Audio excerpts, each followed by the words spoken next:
Bonjour, bonsoir à tous selon le pays et l'heure à laquelle vous nous écoutez. Bienvenue dans ce nouvel épisode de Bola Latina, le podcast 100% football latino de la rédaction de Lucarne Opposé, 3e saison de Bola Latina. Mesdames et messieurs, comme d'habitude, je vous encourage à continuer d'interagir avec nous sur Facebook, Twitter, YouTube et tous les réseaux sociaux où l'on se trouve. Et je vous invite également à tendre l'oreille vers nos autres podcasts, temps additionnels, FC Corner ou bien Efrika. Retrouvez également l'essentiel des brefs du monde de Hello sur notre site lucarneopposé.fr. Aussi, chers amis, sachez que le 8e numéro de Lucarne Opposé Magazine est désormais disponible. Un numéro consacré aux idoles méconnues du monde Hello, ces légendes d'Afrique, d'Asie et d'Amérique qui n'ont pas su ou n'ont pas pu se faire connaître de l'Europe. Pour celles et ceux qui souhaiteraient soutenir un peu plus concrètement le travail de Lucarne Opposé, il vous est possible de le faire via le site Utip, dont le lien est dans la description de cet épisode, soit en nous faisant directement un don, soit en regardant une courte réclame dans son intégralité, ce qui ne vous coûtera pas un rond. Bon allez, trêve de plaisanterie, on passe aux choses sérieuses aujourd'hui. Bola Latina vous emmène du côté de la patrie del Señor Zapata, car entre le Chiapas et le Rio Grande, les clubs mexicains jouent un drôle de manège, celui d'une sorte de système de franchise qui n'en est pas véritablement un.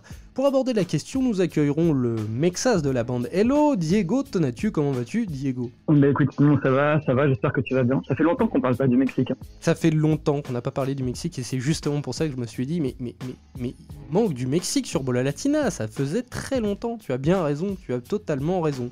C'est à cause des Argentins toujours, hein, ils accaparent tout le temps. Voilà. L'Argentine et le Brésil, toujours eux, c'est toujours eux. Mm-hmm. Alors dis-moi, Diego, commençons par le commencement. Qu'est-ce qu'un club de football au Mexique ? Comment ça fonctionne ? Eh ben, ça va vous surprendre, hein, mais finalement, un club mexicain, ça fonctionne pas si différemment que ça qu'un autre club de foot, notamment en Amérique latine. Si on parle de la conception du club de foot, en tout cas, il y a les grands clubs qui sont les clubs des grandes villes, et puis ensuite, il y a tout un tas de clubs qui gravitent autour de ces grands clubs et qui fonctionnent souvent sur le système de franchise. Donc c'est clairement le thème de la discussion. Parmi les grands clubs, c'est pas des franchises, hein, la plupart du temps. Il y a des coopératives comme le Cruz Azul, il y a des clubs qui appartiennent à des universités comme le Pumas. Mais la grande majorité des clubs mexicains fonctionnent sur le système de franchise. Pour le meilleur comme pour le pire, on verra ça plus tard, mais voilà la plupart des clubs comment ça fonctionne au Mexique. Mais ce qui est étonnant, c'est qu'en surface, comme ça, quand on regarde le championnat mexicain, on n'a pas l'impression d'avoir affaire à un système de franchise comme les maîtres de système de la franchise, les Américains, enfin les Nord-Américains en tout cas. Du coup, en quoi, pourquoi il n'est pas aussi clair ce système de franchise ? Pourquoi il saute pas aux yeux ? Et pourquoi, comment ça se fait qu'il n'est pas aussi assumé que celui des gringos du Nord ? Déjà parce que comme je te l'ai dit, la plupart des clubs, les clubs les plus historiques n'en sont pas. Mais ensuite, moi je trouve que c'est quand même plutôt visible. La ligue, elle est quand même principalement fermée. Il y a une descente par an qui se fait de manière complètement rocambolesque. Et avant que j'explique le système de descente, hein, ça se fait sur la moyenne des points. Voilà, c'est le cociente ou alors le porcentaje. Pas besoin de traduire, mais c'est la somme des points obtenus sur les 6 derniers tournois, donc sur les 3 dernières années. Ce qui fait que parfois c'est pas le dernier du championnat qui va descendre. Et donc déjà ça montre que tu as pas mal de clubs qui sont protégés. Donc ce qui fait que c'est quand même une ligue très fermée. Et de temps en temps, l'équipe qui descend a la possibilité, si elle le veut, de racheter sa place dans le championnat. C'est ce qui se passe depuis quelques années avec un club comme Veracruz, dont on parlera tout à l'heure. Ce qui fait que c'est quand même une ligue plutôt fermée, où tu as pas mal de clubs qui possèdent une place tant qu'ils sont capables de la payer, en fait. Donc, en réalité, c'est comme plutôt visible, je pense. Surtout quand tu vois chaque fin de clausura, donc le clausura qui est le tournoi de janvier à juin, et tu vois qu'il y a commencé à y avoir des tractations, il commence à y avoir certains clubs de deuxième division qui ne sont pas montés et qui estiment avoir les moyens de pouvoir monter et d'acheter une place. Et donc, du coup, tout ça, ça se moyenne avec la Ligue. Et La grande différence avec les États-Unis, c'est que oui, évidemment, dans une économie comme les États-Unis, c'est rentable. De toute façon, tu auras toujours la moyen de faire rentrer de l'argent et il y aura toujours un fonctionnement clair. Au Mexique, toute cette histoire de tout le fait de pouvoir acheter sa place dans un pays comme le Mexique, où c'est très peu transparent, où on sait, c'est quand même connu que le Mexique, il y a des problèmes de corruption, on ne sait jamais où va l'argent. Et enfin, voilà, en termes de corruption, c'est probablement dans le dernier tiers ou dernier quart des pays de la planète en termes de transparence. Et donc, du coup, forcément, ça se répercute sur le pays, sur le championnat. Ça donne des exemples comme Veracruz qui doit descendre depuis au moins 3 ans, au moins 2 ans. Ah oui, j'allais te lancer. Parlons de cas concrets. Voilà. Tu as évoqué Veracruz et on va en parler aussi. Ça fait penser à un autre cas, celui de San Luis et des Jaguares del Chiapas. Tu peux nous parler du cas de Veracruz qui évite la descente comme ça? Ouais, Veracruz, c'est un club déjà du port. Alors, c'est pas pour aller dans les clichés, mais c'est un club. C'est un port là où transitent beaucoup de marchandises. On voit vers où je veux aller. Le président, il s'appelle Philippe Coury. C'est un gars pas très clair déjà, qui avait des relations assez ambiguës avec l'ancien gouverneur de l'État, qui est parti quand même en exil au Guatemala parce qu'il était recherché par le procureur de la République pour corruption et même pour plusieurs assassinats. Donc voilà, ça montre un peu déjà le panorama. Et ensuite Veracruz qui devait descendre une nouvelle fois cette année, qui est probablement l'équipe la plus mauvaise de l'histoire du championnat mexicain, qui n'a pas gagné un match depuis fin novembre, il me semble, de l'année dernière, donc on va bientôt fêter un an. Ils perdent presque tous leurs matchs, c'est des totals 6-0, 7-0, 5-0 parce qu'ils n'ont pas les joueurs adéquats pour le championnat mexicain, parce que c'est très mal géré, parce que toute la cellule dirigeante ne fonctionne pas bien, mais c'est un club qui résiste et qui arrive à rester parce qu'on ne sait comment. Alors comment font-ils ça?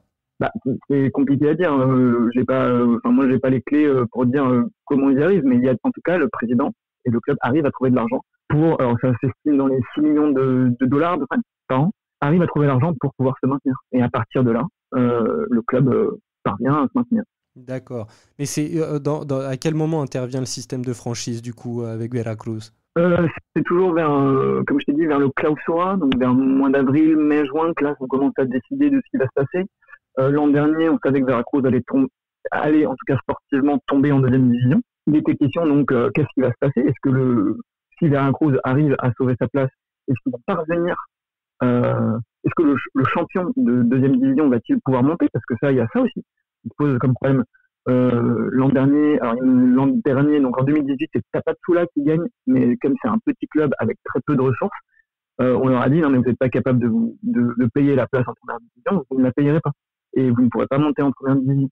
Et c'est comme ça que Veracruz a été maintenu. Là cette année, Veracruz a pu se payer la place, mais il y a une autre franchise qui est plutôt qui a pas mal de pouvoir, qui s'appelle San Luis, qui a gagné. C'est ce que j'allais dire. C'est San Luis qui a d'ailleurs remporté la 2e division face aux Dorados de Sinaloa, coaché par Maradona à ce moment-là. Voilà, et San Luis qui est quand même devenu il y a 2 ans une filiale de l'Atlético de Madrid. Les Espagnols se sont dit non mais attendez, on a obtenu sportivement notre montée, il nous faut cette place-là. Donc finalement, ils sont montés en 1re division, San Luis. Donc du coup, ça fait que aujourd'hui, on se retrouve avec un championnat à 19 clubs. Parce qu'on n'a pas pu dire non à Veracruz et on n'a pas pu dire non à San Luis. Ça, c'est la magie du football mexicain. D'accord, donc il y aura 19 clubs en 2020. Non, déjà, alors ça, c'était au printemps, ça. Donc, oui, mais là, cette année, pour l'instant, le championnat qui est en cours, San Luis n'a pas commencé en Primera. Si. Ça, c'était donc, du coup, à la fin du clausura, donc en juin, du coup. Ça s'est passé en juin, et du coup, à partir de la reprise, donc, qui a eu lieu fin juillet, début août, le championnat a repris avec 19 clubs. Donc, et pourtant, je suis tes résumés sur Lucarno Posé et ceux de Nico, mais je n'ai absolument pas vu San Luis débuter trop obnubilé par la déliquescence de certains gros clubs. J'ai pas vu San Luis remonter. On en parle parce que c'est assez intéressant ce qu'ils ont fait. C'est un club qui va largement se maintenir parce qu'ils ont des gros moyens. Donc, du coup, si on récapitule, Veracruz conserve sa place. Donc, ça fait 18 équipes, plus le leader qui a gagné la 2e division, ça fait 19 équipes. Et on rajoute à ça une nouvelle équipe. Pourquoi? Parce que un club qui était pensionnaire de la 1re division, les Lobos de Puebla, eux n'ont pas réussi à trouver l'argent pour se maintenir. Donc ils auraient très bien pu être sortis de la ligue et comme ça on se retrouve avec 18 clubs, avec donc Saint-Louis qui monte et Veracruz qui se maintient. Et non, il y a un club qui s'est manifesté, on savait que c'est un club qui voulait appartenir à la première division, c'est le club de Ciudad Juárez, à la frontière. C'est un ancien club qui s'appelait Bravos de Juárez, qui a été renommé parce qu'il a été repris, qui s'appelle maintenant le FC Juárez, et qui a acheté sa place au profit des Lobos de Puebla. Donc ça fait que finalement, il y a deux nouvelles équipes dans le championnat mexicain, une qui a obtenu sa place en montant, San Luis, et une qui a obtenu sa place en achetant celle d'un autre club. Ça, c'est donc Juárez qui a remplacé les Lobos. Mais d'ailleurs, en plus de ça, donc Veracruz qui se maintient, ça fait 19 clubs. D'ailleurs, en parlant de San Luis, il y a quelques années, San Luis eux-mêmes avaient subi ce sort-là avec les Jaguares del Chiapas. Oui, alors en fait, ce qui s'était passé, c'était que il me semble que Querétaro devait descendre. C'est en 2013. Querétaro devait descendre. Querétaro qui, on le savait pas encore, mais une année après allait devenir le nouveau club de Ronald Diné. Querétaro qui devait descendre a finalement réussi à obtenir la place des Jaguares, donc les Jaguars du Chiapas, qui est un club du sud du pays. Mais donc du coup, ils ont réussi à acheter cette place-là. Et la ville, un autre personnage de cette région-là, a réussi à acheter la place de San Luis, qui à l'époque n'appartenait pas encore à l'Atlético de Madrid, pour la même ville, pour refonder plus ou moins le même club. Il s'est donc nommé finalement Chiapas.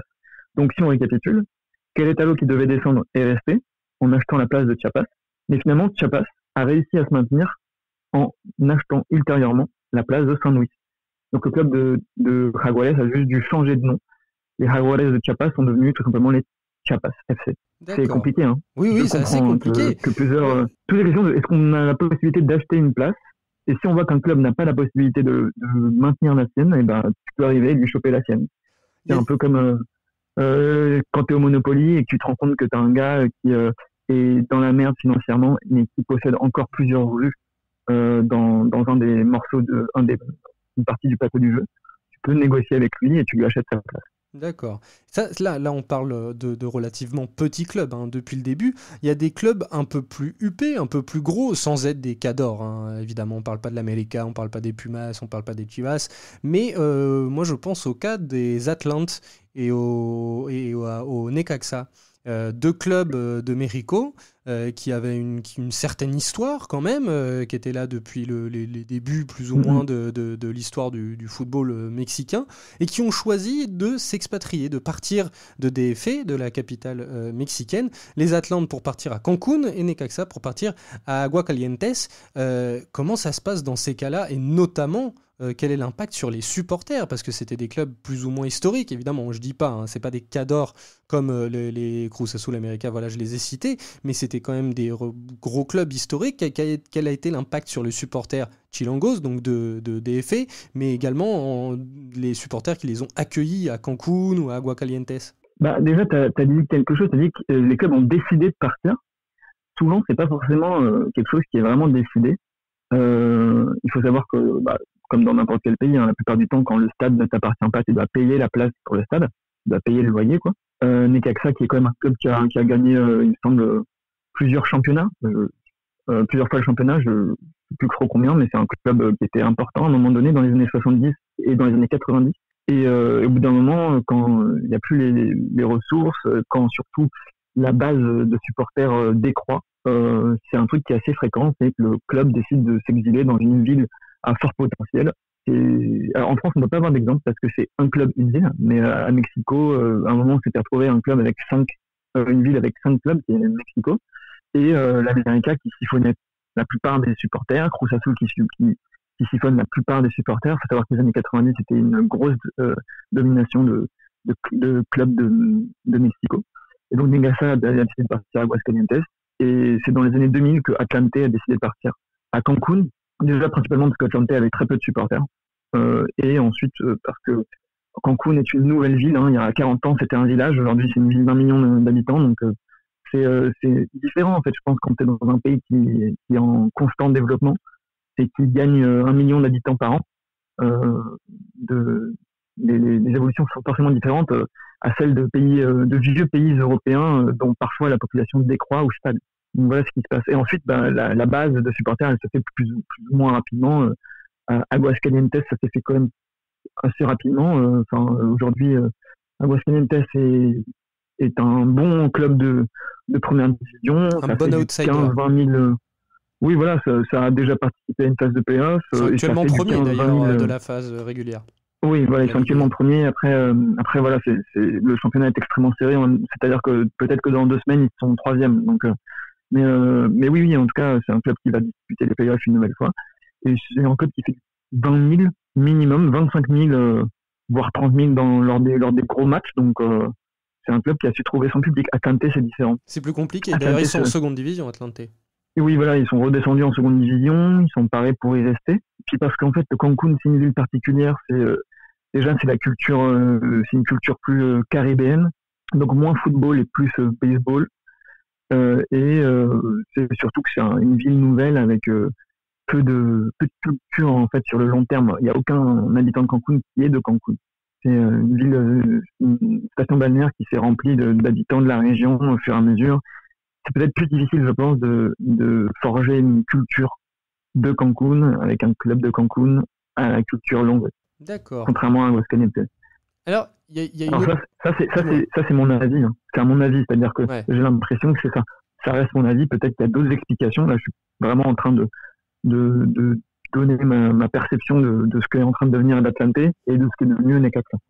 D'accord. Mais j'aimerais aussi parler de 2 autres formes de franchise.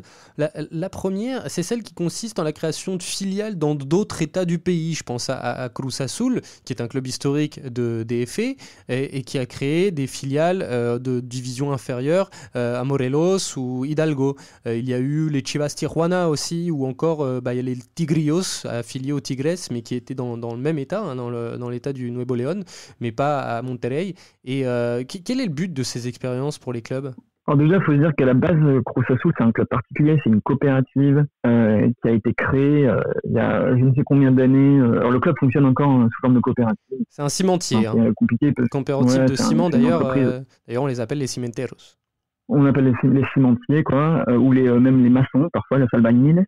C'est donc, même si c'est une des raisons, je pense, pour laquelle le club n'arrive plus à progresser, c'est que ça reste un fonctionnement bizarre. Et à la base, cette entreprise est basée dans l'état d'Hidalgo.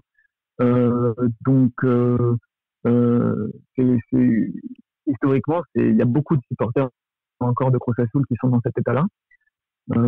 Et donc voilà, c'est un club qui est particulier. Il me semble même que les débuts du club étaient dans l'état d'Hidalgo, et c'est ensuite parce que le siège social a bougé à Mexico que le club est venu à Mexico et a fondé son stade Azul, comme bleu, donc comme la couleur du club et le nom du club, la croix bleue. Donc voilà. Et aujourd'hui, le Cruz Azul joue à l'Azteca.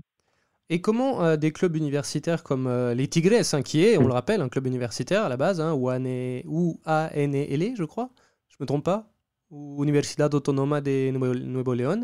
Voilà. C'est ça. Voilà. Ouais, c'est difficile à dire. Oui, c'est pas facile à dire, UANL.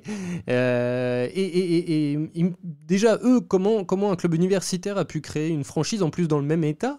Et il me semble aussi que les Pumas l'avaient fait.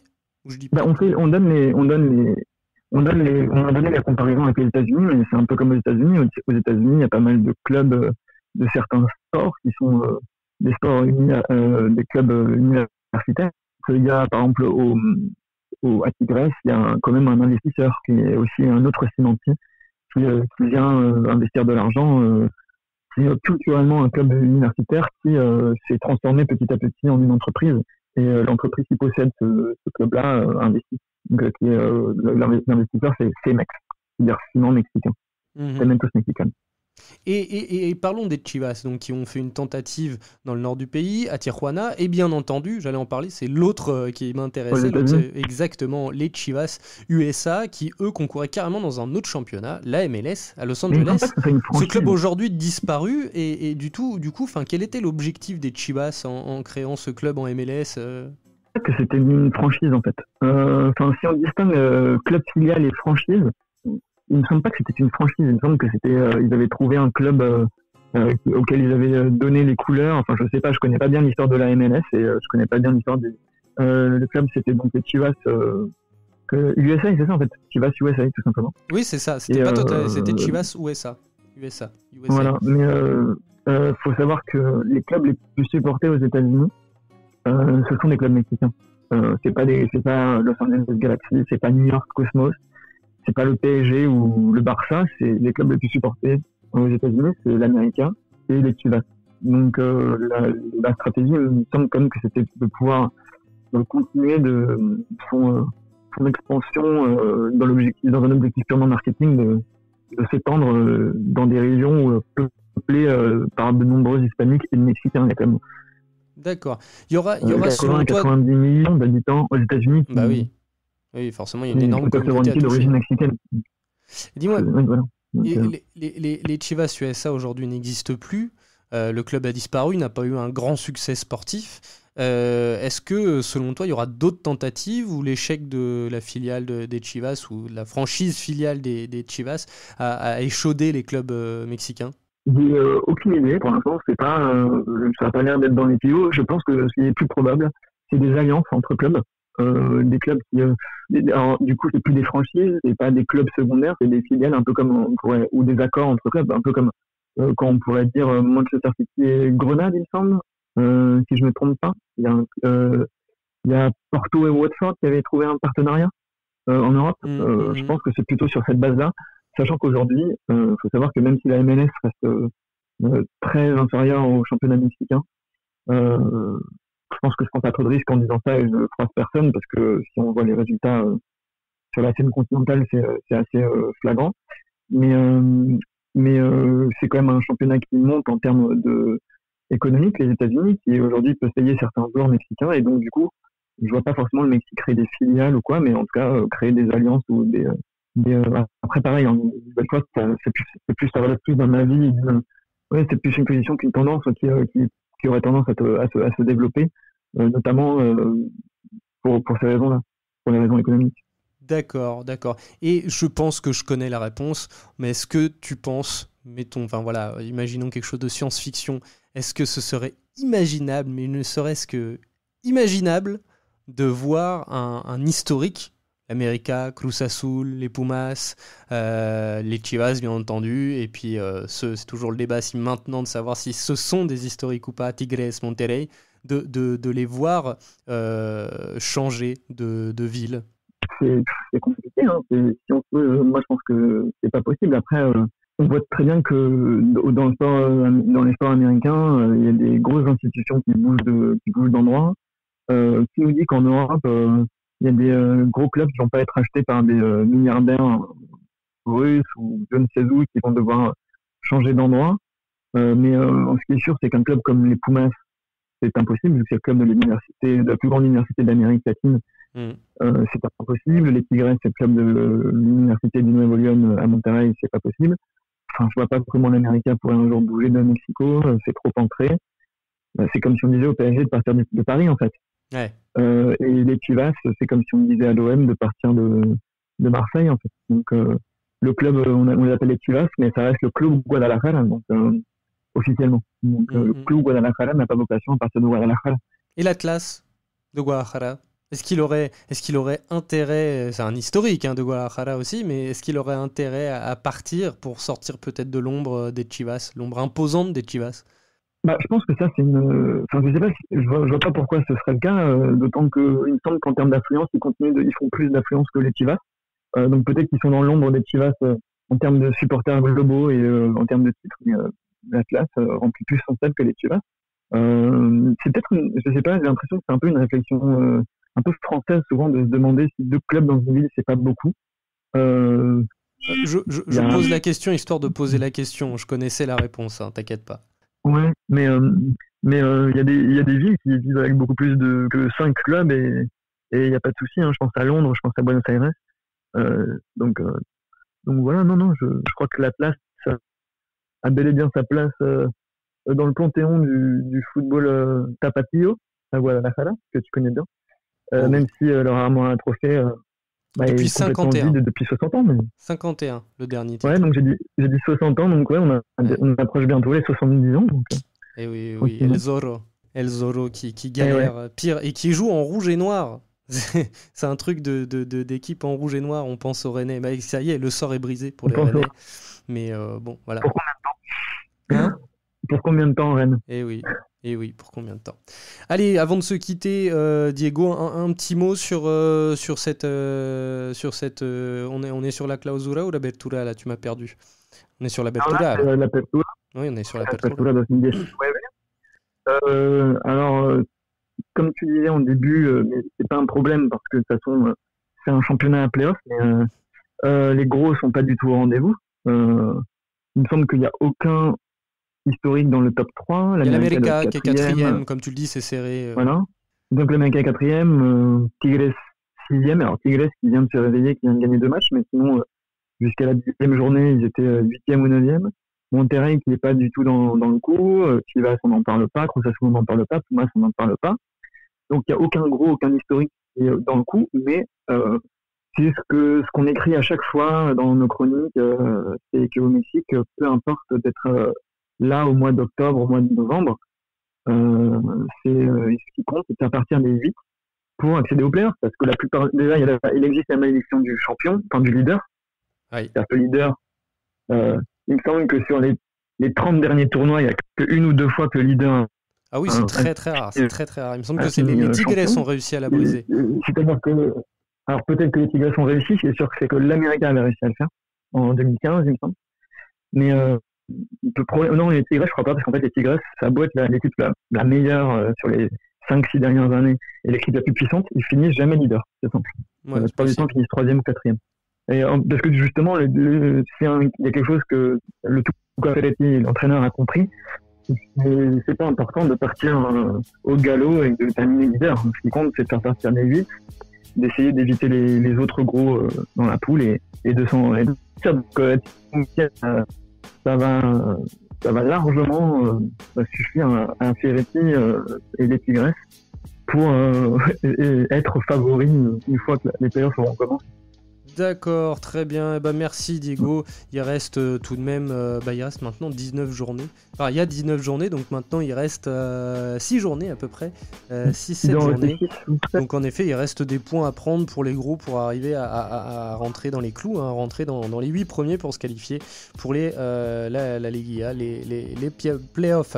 Merci beaucoup Diego, merci de t'avoir retrouvé sur les podcasts Bola Latina et de nous avoir ramené le Mexique. Bah oui, c'est avec plaisir. Hein. Et puis cette fois, on se quittera pas aussi longtemps. La prochaine fois, tu en parleras del Tri de Tata Martino. Il y aura beaucoup de choses à dire, je pense. Bah ouais, on peut parler En effet, oui. Merci beaucoup Diego, merci à tous de nous avoir suivis pour ce nouvel épisode. N'oubliez pas de venir nous solliciter sur les réseaux sociaux.